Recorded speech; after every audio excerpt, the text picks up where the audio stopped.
Sayyidina Umar itu masuk Islam tuh gara-gara dengar adiknya baca Toha, ma anzalna alikal qur'ana litashqa illa tadhkiratal liman yakhsha tanzilam mimman khalaqal arda was samawati ula ar-rahmanu alal arsis tawa. Itu dia ma huwa bikalamil basar, tidak mungkin seperti ini karangan manusia, itu tidak mungkin. Akhirnya dia Islam. Banyak orang Islam karena diperdengarkan Quran, karena memang notnya sudah unik, makna kualitasnya juga sudah unik, semuanya itu unik, indah. Sampai sekarang pun orang kafir itu orang paling tahu Quran. Makanya Allah mensifati orang kafir itu hasadam min indi anfusihim mim ba'di ma tabayyana lahumul haq. Sekarang sama saya tanya, orang sing tabayyana lahumul haq itu orang paham apa orang tidak paham? Mereka orang kafir itu mengingkari Quran, padahal mim ba'di ma tabayyana lahumul haq, setelah kebenaran nyata bagi mereka. Nyata bagi mereka artinya orang kafir paham atau tidak paham? Paham. Cuma mereka punya penyakit hasadam min indi anfusihim. Mereka juga kalau ada ayat tentang ahkam yang memberatkan, mereka bilang i'ti bi Qur'anin ghairi hada au baddilah. Muhammad harusnya jangan tema itu yang diangkat, bu cari Quran yang lain yang enggak tema itu. Mereka sampai memilih tema itu karena paham apa karena tidak paham? Karena paham. Makanya di makalah saya pastikan ngaji tafsir itu gampang, karena orang kafir pun bisa. Kalau kasus Ahok itu bukan paham itu melintir, beda. Paham sama melintir itu beda. Wah, itu diterjemah kemenang tuh jangan mengangkat kawan orang Islam, bukan mengangkat pemimpin. Ya likanya kalau ngangkat teman saja tidak boleh, apalagi ngangkat pemimpin. Fatal mana berteman sama orang salah sama ngangkat. Saman kancanan maling ini apik nak menawa ngandani terus ngangkat, "Hei maling ke pimpinanku." Parah mana? Parah mana? Artinya sama saja ketika diterjemah jangan ngangkat teman, sebetulnya ngangkat pemimpin lebih fatal. Itu kan mafhum awalawiyah, itu kan normal saja. Itu di Quran biasa, misalnya innalladzina ya'kuluna amwalal yatama dzulman, orang yang makan hartanya anak yatim secara zalim. Kamu bilang, "Gus, saya tidak makan kok, sepeda motornya tak gasap, tak jual." Yang diharamkan kan makan. Wah, ya sarap kalau gitu. Maknanya begini, memakan harta anak yatim artinya ifsad. Ifsad itu merusak. Nak ngono ikhraq, membakar atau mencuri sama dengan makan, bal asyad, malah kan lebih apa? Lebih apa?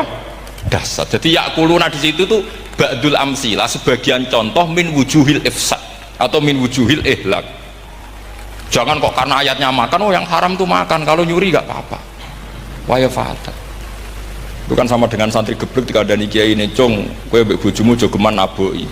Suatu saat istrinya lapor lagi, "Pak Yai sekarang tidak naboi tapi nyadui." Karena naboi itu pakai tangan. Mereka pertama dilaporkan kiainya, "Pak Yai, suami saya itu sering memukulin saya pakai tangan gini. Cung jogeman naboi bojomu." Dia, "Pak Yai siap." Suatu saat istrinya lapor, "Pak, tetap benjut, kenapa? Kalau nak ini disadui." Mereka pikirannya sing haram nabok, nak nyaduk halal. Wah, itu kan ngajak goblok bareng. Nah, masalahnya di usul fikih kasusnya seperti itu. Makanya saya ini kadang ya maliki sekali. Kadang saya itu maliki sekali. Kadang ya. Misalnya begini, saya beri contoh. Ini yang kisah nyata ya. Ada seorang Arabi datang ke Rasulullah. Ya, tadi kan teman-teman minta juga ilmu hadis ya. Ini satu paket saja. Itu tadi, nanti kalau sampean kasih alim itu sudah ada urusan saya tadi. Nunggu orang mati banyak tadi itu. Kalau nggak usah nunggu orang mati, sarannya tadi apal tadi. Ya Rasulullah, ahlak tuh. Saya ini orang yang rusak. Wa ma ahlakaka, lalu yang bikin rusak kamu apa? Qol waqatu imroati fi nahari Ramadan. Saya menjima istri saya ketika masih siang. Fi nahari Ramadan, siang Ramadan. Walhasil Nabi tidak menyuruh hanya kodok, tapi menyuruh kafaroh. Kafarohnya itu merdekakan budak, atau memberi makan 60 orang miskin, atau puasa berapa? Puasa 60 hari. Atau urut, merdekakan budak, atau puasa 60 hari, atau memberi makan sitina miskin. Oke, kita sepakat. Sepakat ya, hadis itu sahih dan diulang-ulang oleh ashabus sunan.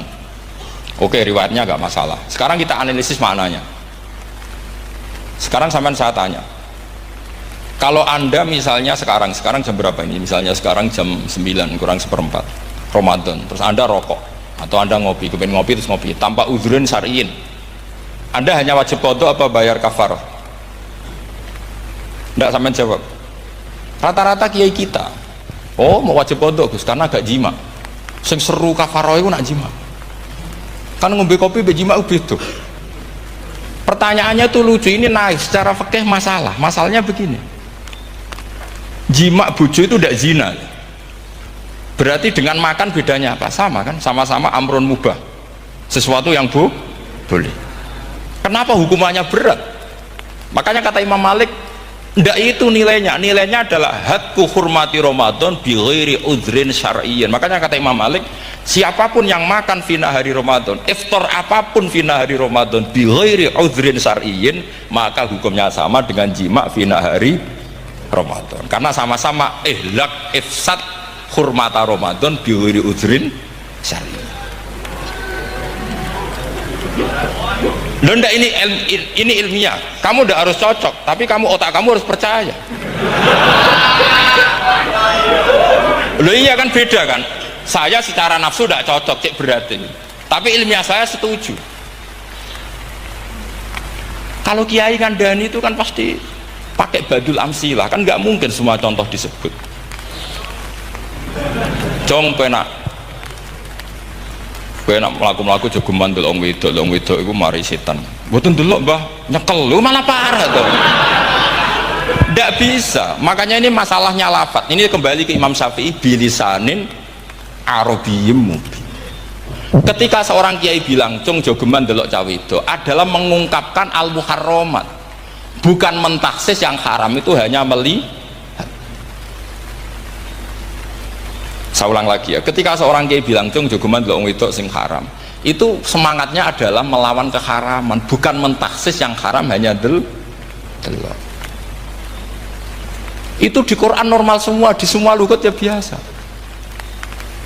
Itu kan sama seperti misalnya seorang bang ngasih uang cucunya, cung tak kayak duit 100.000, cung gue tuku es, terus gue mendingan nah ragu tuku es haram iki kan ngongkone tuku es, lah kepengen putumu mati kan nyeben 100.000 gue tuku es.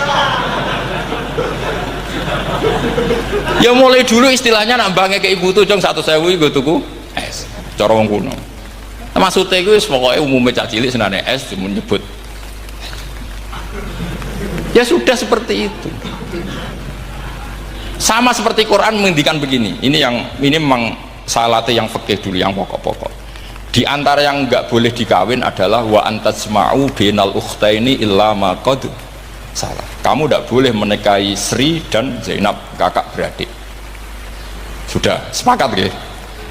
Fi nikahin wahid, nggak boleh al jam'u bainal ukhtain. Jadi mbaknya kamu kawin, adiknya kamu kawin, fi nikahin wahid. Tapi nak ngeduni boleh, berarti kan dengan waktu yang berbeda. Quran hanya menyebut itu. Kemudian Rasulullah zaman Sugeng itu hanya nambahi wala binal mar'ati wa ammatiha wala binal mar'ati wa kholatiha, juga gak boleh menikahi ponaan plus buliknya, baik bulik dari bapak yaitu ammah maupun bulik dari ibu disebut apa? Kholah. Kemudian ulama fikih merasa ada yang kurang, ditambahi lagi. Dua perempuan yang andekan yang satu itu lelaki kok haram nikah, berarti haram jam'u fi nikahin wahid. Misalnya cucu rabibahnya boleh enggak? Enggak boleh kan? Berarti kalau sampai mengumpulkan cucu dan bahnya fi nikahin wahid juga enggak boleh. Tapi orang yang waras itu tidak akan nyalahkan Quran ketika tidak lengkap. Wa antasma'u binal ukhtain ila ma qad sal, ini tidak lengkap. Yang haram kan tidak hanya jam'u binal ukhtain, termasuk mengumpulkan cucu dan bahnya, karena Quran nggak mau dengan logika tidak waras itu, tidak mau. Taruh saja orang itu rata-rata bahnya kan umur 70 tahun, cucunya umur 17 tahun. Makanya Quran hanya bakas wa antasma'u final ukhtain, karena yang mungkin masih menggugah selera itu dua. Tapi kalau cucu sama bahnya itu, kalau ada yang masih selera kan ya sarap itu. Tapi fikih sebagai kaidah tetap menerangkan termasuk yang haram jam'u adalah bainal mar'ati wajad dati. Paham juga maksud? Artinya ketika menyebut itu tidak jaminan merangkum semua hukum, tapi ba'dul amsilah. fa innal akila yaktafiya bi isyaratil ba'di, karena orang kalau punya akal diisaroi sebagian sudah paham. Ini penting kalau aturakan, jadi ini penting. Nah bayangkan sekarang banyak gerakan-gerakan ahli Quran katanya, tapi nggak memahami ilmu usul fikih. Quran ora ono ya wis, nang Quran ora ono cerita harame asu, nak ono asu ya halal, ora ono Qurane. Sing ora ono iku tekem ora Quran, iku aneh-aneh.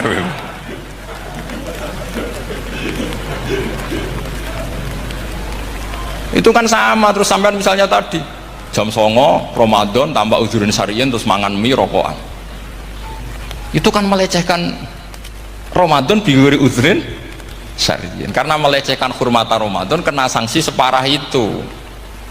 Jangan kamu terus bilang tapi Nabi hanya bilang masalah jima final Ramadan.